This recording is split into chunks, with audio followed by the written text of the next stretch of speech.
Hello everybody, welcome back to Cure for the Common Game. Today in deck number 503, we're headed back to Eldraine. We're almost done with Eldraine, so might as well go ahead and wrap it up, right? Let's look at Yorvo, Lord of Garenbrig. Now for 3 mana, we get a 4/4 Giant Noble. Well, it's actually a 0/0 with 4/1/1 counters on it. Now, this is an interesting block of text here. Whenever another green creature enters the battlefield under your control, put a 1/1 counter on Yorvo. Then, if it's bigger than Yorvo, you get another counter. Which, by the way, I like the fact that they shortened. They didn't use his entire name in that second ability because, you know. Anyway, so the very first thing I thought of when I got this card, just recently got it. Thank you, Chris, by the way, for trading this to me. The first thing I thought of was kind of like a stampeding wildebeest, wood elves kind of replay the same creature over and over and over for some other effect plus this effect. But the more I read Yorvo a couple times and I thought, wait a minute, there's something better here. So you don't have to cast the green creature. It's just the green creature has to enter the battlefield under your control. So we're going to spoil what what I did with one card. Okay? So any green creature that comes into play, he's going to get a counter. Bam, Howl of Night Pact. It's going to put in wolves equal number of forest you control. So before we get to, we're making tokens. Mass quantities of tokens. Because not only do you get, in theory, you're casting Howl of Night Pact, it costs 7. So we're going to be getting 7 wolves, and that's also putting 7 counters on our commander, which already starts at 4. So you see where we're going with the token thing. But first, we're going to be playing with a lot of expensive cards here. Well, expensive as in high mana cost. So let's get some lands out, shall we? Let's get some ramp going. Of course, we're going to start as normal with our rampant growth. Nature's Lore. Untamed Wilds. Secure Tribe Elder. We're going to try this new Beanstalk Giant because, I mean, why not, right? He's good now and good later. Ranger's Path. Hunting Wilds. Sky Shroud Claim. Hour of Promise. Search for Tomorrow. So that's just a whole bunch of just searching forest out of the deck, putting them into play, which is, you know, for that amount of land ramp. Speaking of land ramp and tokens, the Rampaging Balos, really good pick for that because, you know, this makes the beautiful part about Yorvo is it doesn't matter. It's like when you draw your Llanowar Elves on turn 7, you're like, well, you're still getting a counter on your commander, so it still matters. When you draw your land, when you draw your Rampant Growth on turn 8, you're still, well, I get another beast and I get another counter. So, yeah, that's where my mind's going. Karametra's Acolyte's just a good mana dork. And Harvest Season. Now, why Harvest Season?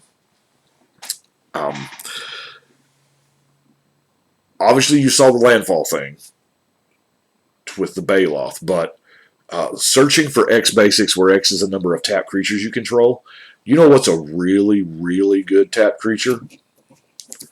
Like I said, Llanowar Elf, Elvish Mystic, Boreal Druid. Have you noticed in the mana here? Leaf Gilder, Devoted Druid, Mana Elves galore, Druid of the Cowl, Heart Warden. It's a lot of elves, isn't it? Civic Wayfinders and elves can go find us a land.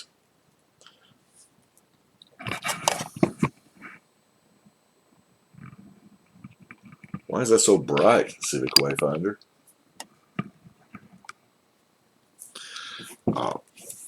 Elvish Archdruid, getting that mana.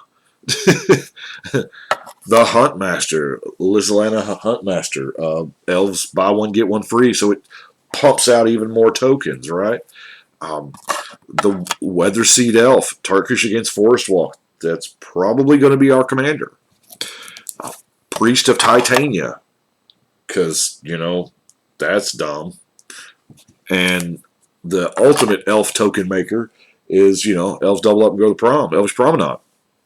So, a lot of elf tokens. Of course, I'm running the Umbra Mantle in there with them to, generate that infinite mana. But let's look at our actual token creation, shall we? We've gone roundabout.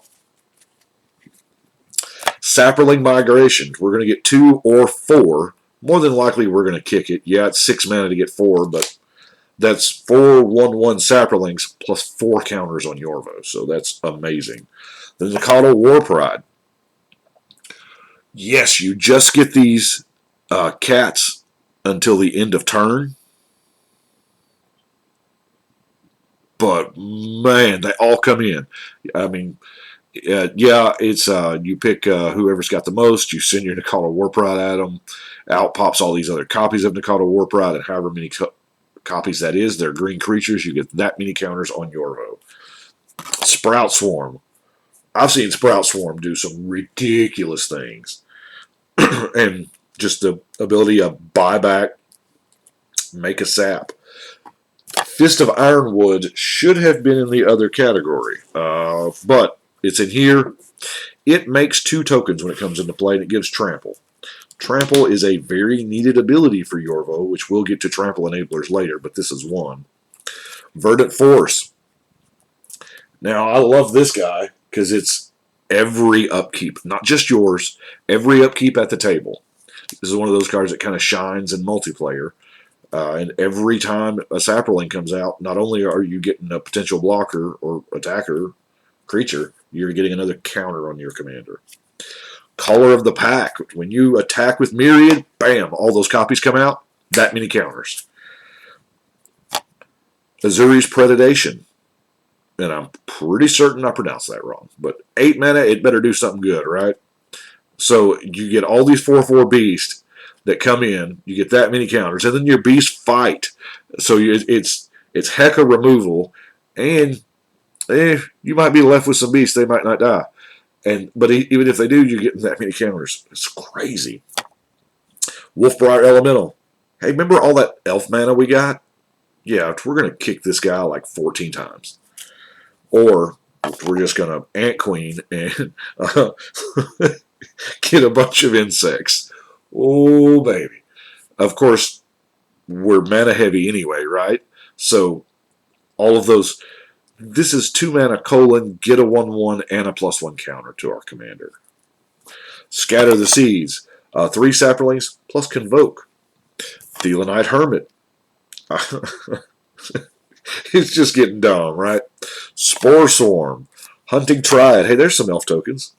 Soul of Zendikar. But my favorite token maker in the deck, Snake Basket. How beautiful is that? Because they're green snakes that pops out of the snake basket. And it's X. You get X number of them. How many times have you seen a card that just says X, sack, put X 1/1 counters on your commander? Oh, yeah. And you also get a bunch of creatures. Parallel Evolution is obviously going to help out. Now, the doubling card, the doubling season, the Primal Vigor, all of that stuff, great cards. If you got them, run them. I didn't. But let's look at our trample enablers.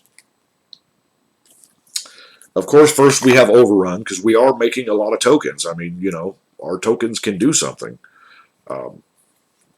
Chorus of the Might. Target creature gets 1/1 for each creature you control and gains trample. So this is probably going to turn Yorvo into a one-shot kill.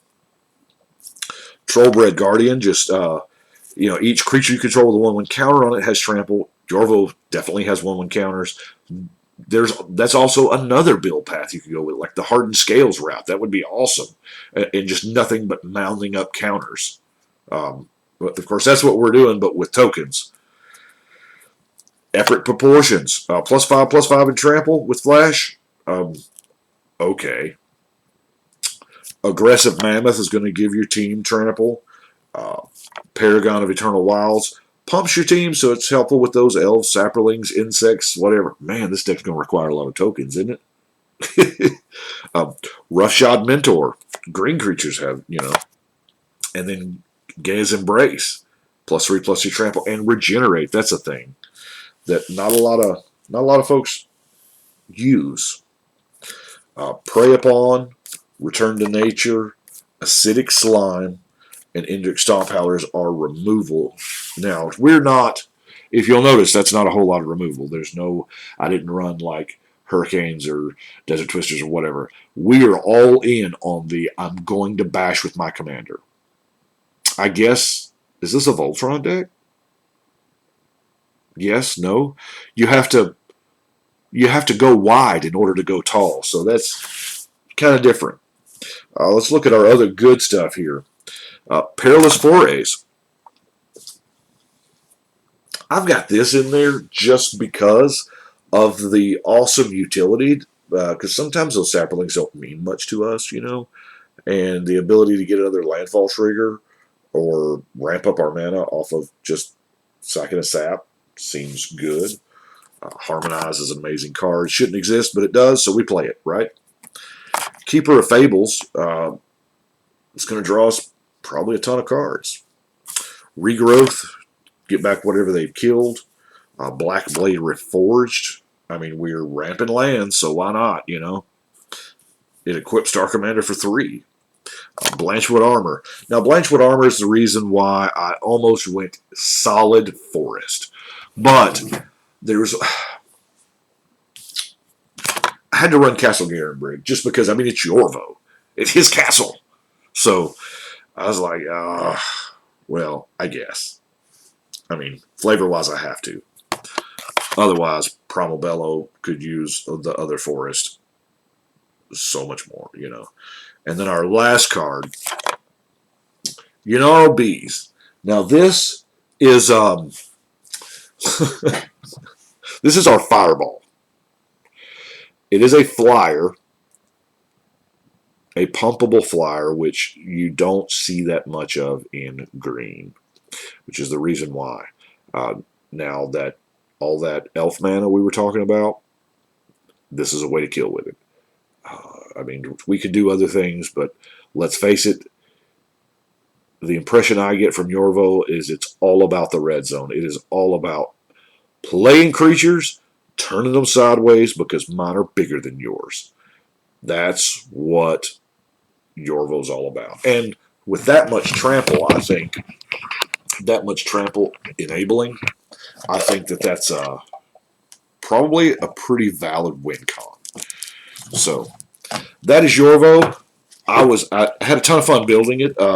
And to be honest with you, this is probably one of those decks that will get a lot of upgrades as time comes out because green makes tokens. That's what it does. And every now and then we'll get a definitively better token generator.